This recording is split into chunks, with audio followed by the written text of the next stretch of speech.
Hi guys, and welcome to Escape with Watch Reviews. My name is Steve, and today we're going to be reviewing the Pagani Design PD1783.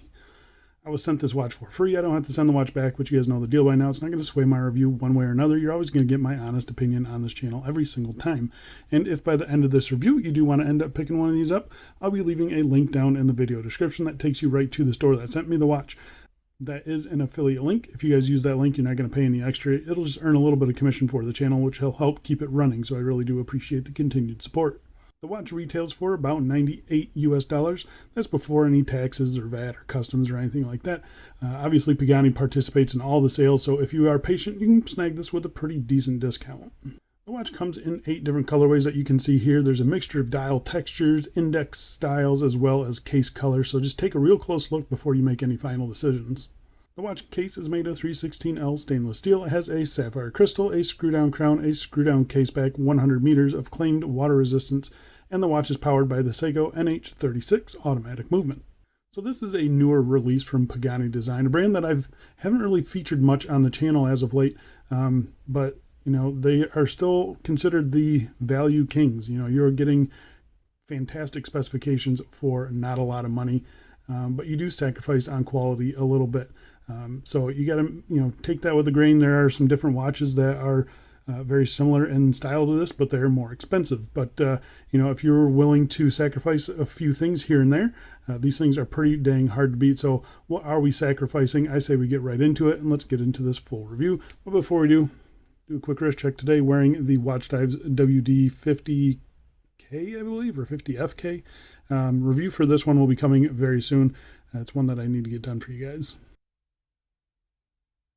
All right, so let's talk about the dimensions. Got a case diameter of 40.6 millimeters, 11.9 millimeters thick, got 21 millimeter lug width, 49.9 lug to lug, and sized up for my 7.5 inch wrist with a couple links removed. It weighs 134 grams. So I think the size on this it's fine for what it is. It's almost 41 millimeters in diameter, 50 millimeters lug to lug.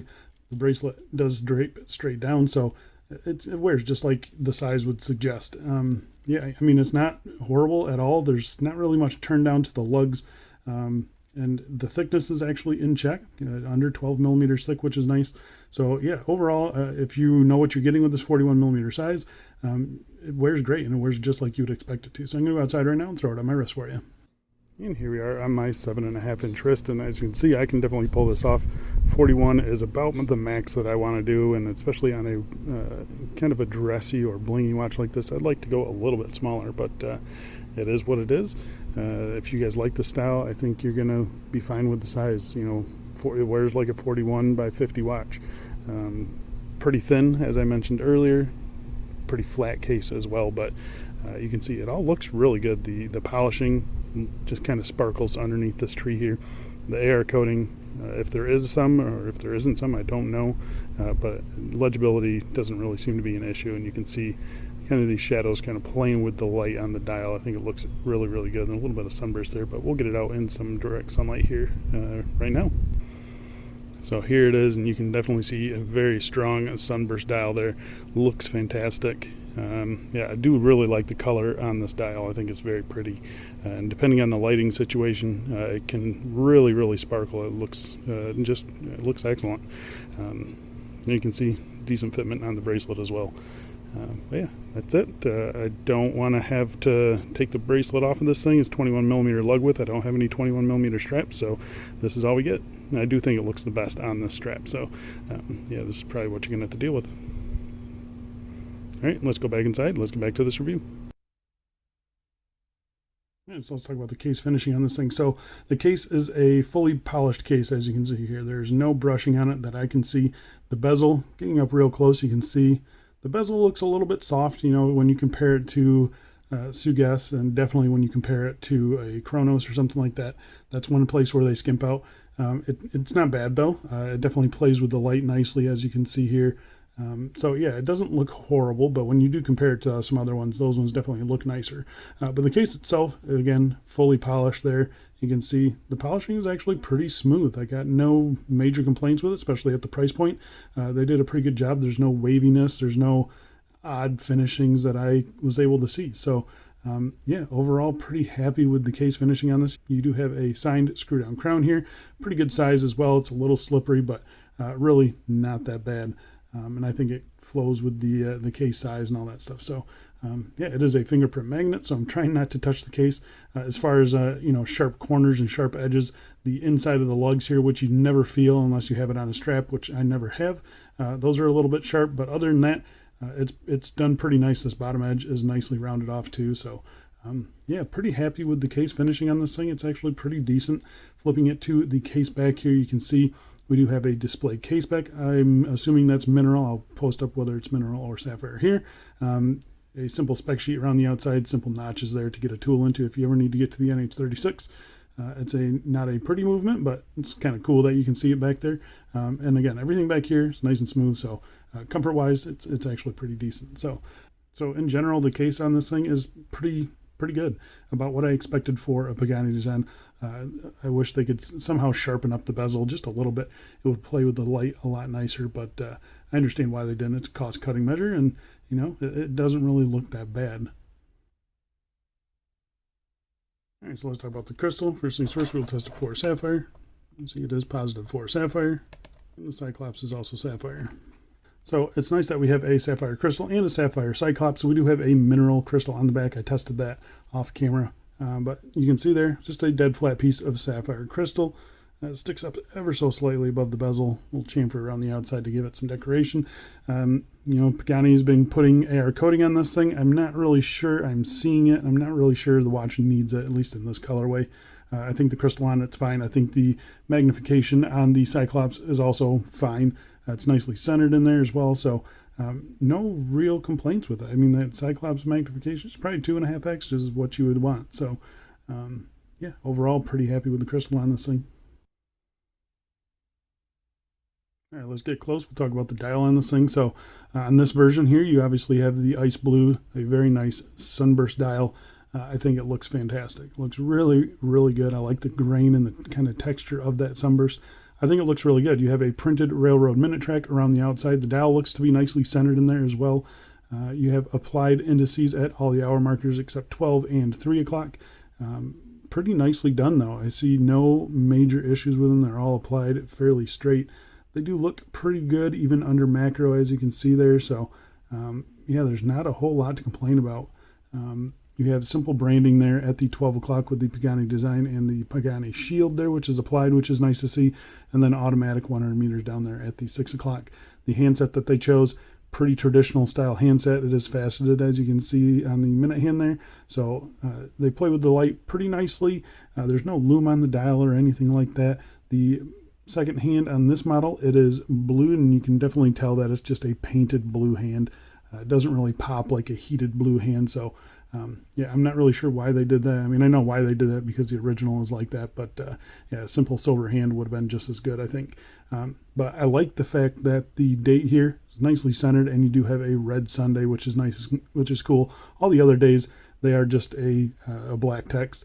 You can see there again, date window is actually pretty nicely centered. So fairly happy with the dial on this watch. It's nicely done. It's clean. There's no fluff under the dial or anything like that. Even, getting real tight, you can see just how clean this is. They did a nice job on it. And everything is applied nice and straight too, which is a big bonus for this watch. So yeah, pretty happy with the dial on this thing. All right, so let's talk about the movement and the crown on this thing. So the movement is the Seiko NH36 automatic movements. It's the same basic thing as the NH35. They're reliable, they're accurate, they hand wind about 40 hours of power reserve, 21,600 beats per hour, so 6 ticks of the second hand every second there. This one is only different in the fact that it has a day and a date instead of just a date. Typically, the NH36 has a day next to the date over here. You can see that on like the old SKXs and stuff. This one, they have a custom day wheel on it where it utilizes this 12 o'clock position. So it's really nice, and the fact that we're getting a very reliable movement in a watch like this is pretty exciting, because the previous options that we had that have the day at the 12 o'clock position, the movements have never been what I would consider reliable. or a well-known movement. So yeah, we're getting a really nice movement in this thing. It's going to be accurate. It's going to be reliable for you for a very long time. So you got a screw down crown there at the 3 o'clock position. Again, nicely signed. First position is your hand winding. Everything functions as it should there. Second position, you pull it out. You roll it backwards there. You got your date change. Everything is nicely centered in there. Roll it forward, and that's where you change your day. And then you can see that all those are nicely centered as well. So they did a pretty good job on this. I'm happy with it. Everything functions as it should. And yeah, it's been a very nice movement to use so far. You pull it out to the third position, it hacks the movement, and this is where you set your time. Again, everything functions as it should. That crown, nice and solid in there. Push it in, it starts up the movement every single time, and then you screw it in. The screw in action is nice and smooth. Screw out action, nice and smooth, picks up the threads right away. Not a whole lot to complain about. This movement has been great for me. I forgot to pop this up. This is how it's been running, plus 15 seconds a day, I think is what it was. So about what you would expect from a Pagani Design. I don't think they're regulating this thing. That's just kind of what comes out of the NH35 out of the box. So yeah, these things can fluctuate, but typically they're about 10 seconds a day fast for me. So yeah, I can't complain at all really at this price point for the movement and the crown. It's really, really good. All right, so let's talk about the bracelet on this thing. So we have a, I'm going to say a P style bracelet. It is 21 millimeters, tapers down to 18 millimeters at a butterfly clasp. 3 solid links there. You can see the polished links in the middle.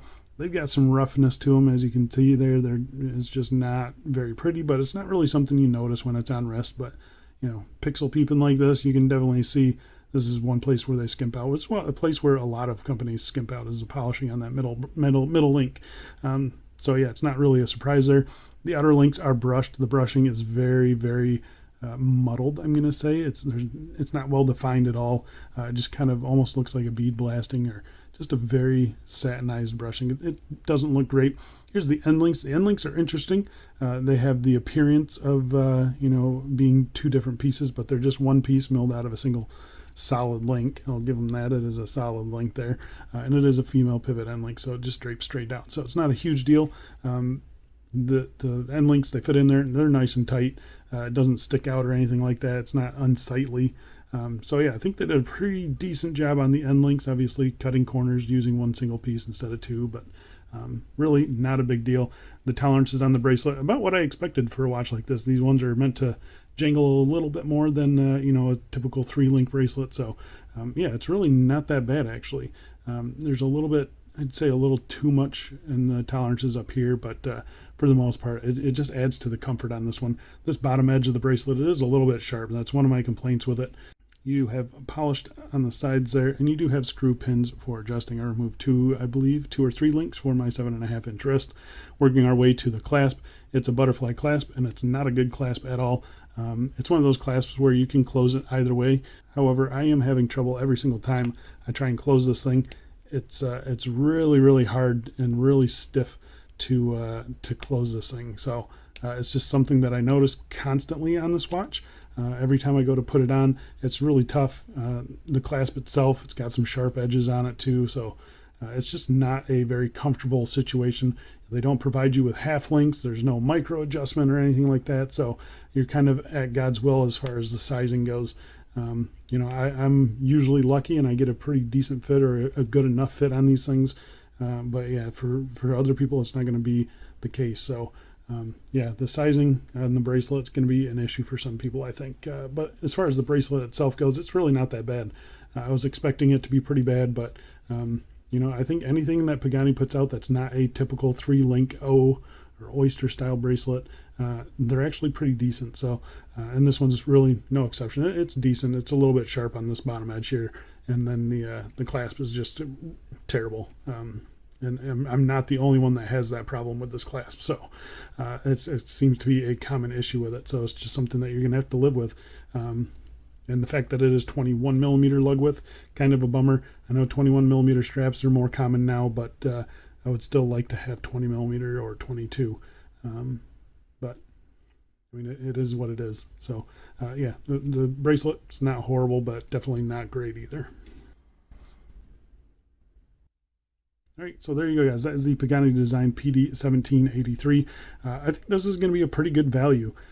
Pagani, they're always very good values, especially when you get them in the sales. I'm assuming you're going to be able to get this for around 75 bucks.